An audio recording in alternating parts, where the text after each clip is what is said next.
What would my life look like if I boldly stepped into the best version of myself?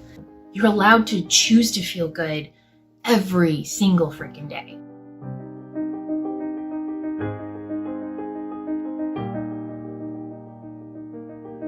So this morning during my journaling and reading, I'm actually reading Girl on Fire by Kara Alwell.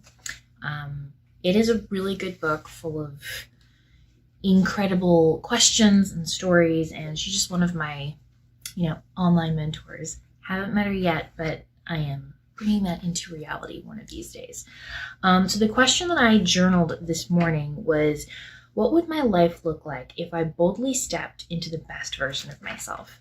And that's a question I've really been asking myself a lot in these past few years, especially with the pandemic coming to an end.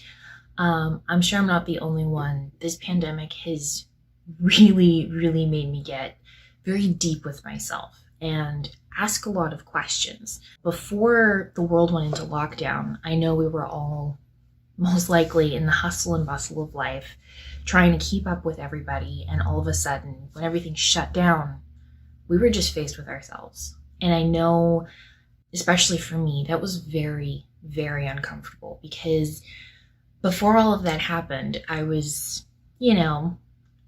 not really good with my mental health. I was comparing myself to everybody, and I was just not living the life I wanted to live, even though, anytime I talked to anyone, it was just like, yeah, life's good. I'm getting auditions. I'm doing whatever. But the truth is I was trying to fit in, just like I'm sure everyone else out there, trying to fit in, not rock the boat. Eventually, I will get into a whole conversation about an agent I was with shortly before the pandemic happened, and how it really took a kick to my self-esteem, my mental health. And I didn't want to, I wanted to be normal so that I could go out for as many auditions as possible, so that people wouldn't look at me funny walking down the street. The city I live in right now, jeans and a t-shirt are, the outfit, which there's nothing wrong with jeans and a t-shirt. But me, I love getting dressed to, not the nines, but I love wearing nice clothes just to go grocery shopping or go out to eat. I remember when my husband and I moved back after we lived in Toronto for a little bit, pretty much every single time we went out to the grocery store, eating out, even to get gas, there were a few times where people would be like, oh, hey, where are you from? You're not from around here, just by looking at our clothes. And we were like, no, we live downtown. And I realized that I missed that. But at the same time, especially, when you start growing a circle of friends around you, you start becoming who you spend the most amount of time with. I don't know who said this quote, but I'm probably going to butcher it, but you're the sum of the 5 people you spend the most time with. If you're not clear about who you are, who you want to become, what your boundaries are, you're not kind of set or solid in your dreams and goals, it's very easy to get lost and try to not rock the boat. And there's nothing wrong with rocking the boat. There's nothing wrong with being different than the people who are around you. If anything, it's awesome because it gives other people permission to up-level, or not even up-level, but just live to be their authentic selves. And back to the quote about, what is it like to live boldly? It took me a while this morning because, I am still, as the world's opening up, I am still finding that anytime I try to make a quote unquote bold move to, dress a certain way or speak my mind on a certain topic, I find myself typically running the thought through the filter, running it through all the conversations that I think I'm going to have. And I choose to be that bold version of myself based on whether I think I'll get hurt or not, or if I'll rock the boat too much.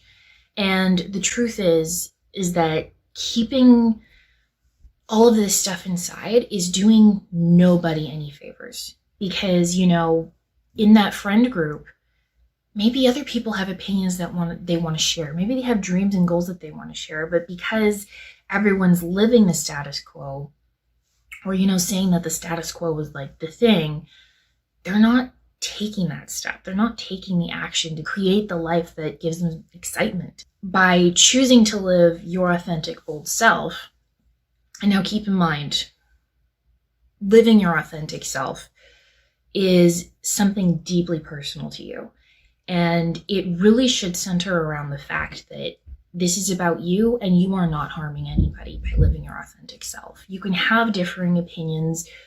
You can not see eye to eye, but the truth is, if you want to have the ability to live your true and authentic self, you need to be able to offer that equality or that same respect to someone else. And if you have irreparable differences, or their viewpoint is detrimental or painful to you, that's where you build a boundary. And sometimes the boundary can be, you have to let people leave your life. Sometimes you have to spend less time with these people.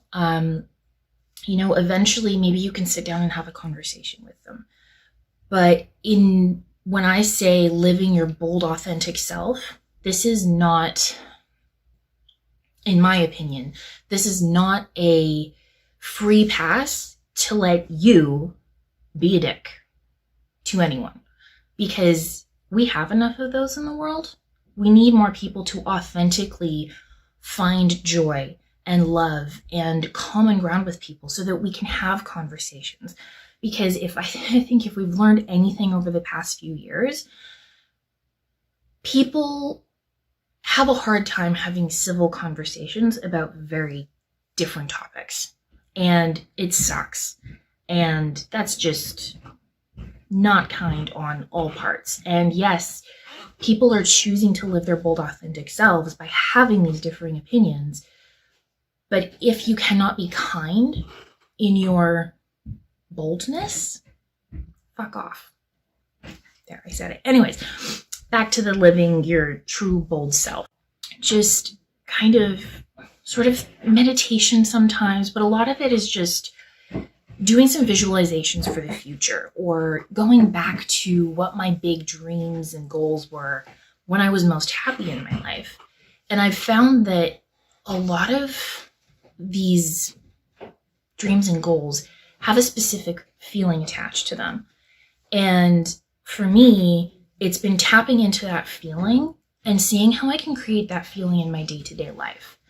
And boldly stepping into it and saying, I deserve to feel this way, rather than deserve to feel bad. Life is going to suck. Bad things are going to happen. That is not something we have any control over. But we don't need to needlessly suffer by saying, oh, well, today I feel good, tomorrow I'm probably going to feel bad. No, you're allowed to choose to feel good every single freaking day. You just need to find what that good is for you. And as you get to know that feeling more and more in your life, in your body, in your relationships, your baseline grows and it gets higher and higher. And that doesn't mean that your lows tank even more. There's just this other level of being. And when you start living in that excited, bold, fulfilling feeling for yourself, you start to see the world differently. You start to see other human beings differently. You take more chances. You create more habits in your life that are so much more exciting. You're willing to spend a little bit more on yourself. You're willing to treat yourself, treat others. This idea of, just questioning, what does your authentic self look like? How can you boldly step into that in your day-to-day life? Because it's not going to be this huge, one day you wake up, you feel so motivated, you feel just you're that person who you want to be. No, it's finding the feeling. It's tapping into it every day, finding the little things that you can do and pull from different life experiences. It's, doing the hard work to change your mindset, change your mentality. It's doing the work to be kind to other people, forgiving others, forgiving yourself. Like, there is this beauty in choosing you, in choosing who you want to be, and shifting, just being the status quo and accepting life for what it is, to becoming the person who you want to be. I know inside each of us, there's this dream self of, we have this certain life. It looks a certain way. We feel a certain way. We're surrounded by certain people. And a lot of us get caught up in just like, oh, well, that's either me in the future, or that's never going to happen. That's just, a pipe dream. No, you can make it happen. And you can literally make it happen today by just making the little choices. Because like I said, it's not like you're going to wake up one day and all of that's going to be around you. No, you have to choose every day, just the little things. And I'm going to make a series about how to start tapping into those little things in different aspects of our lives, because it's been something that I've been working on the last 2 years, and it's really been helping me. I have tried a whole lot of things, a lot of kooky things, and this is actually legit solid day-to-day actions that you can take, and I think it'll really benefit you. So it'll be cool if you could stick around and join me on this little series. I don't know what it's going to be called yet, but I will let you know, and you will be the first to know. I really hope you took something awesome from this. Leave a comment. Let me know your thoughts. You can find me on all my socials at Rebekah Manella. I would love to have a conversation with you, and let me know what's one bold step you're going to take today to move yourself forward and start living a life just full of joy and happiness. Bye.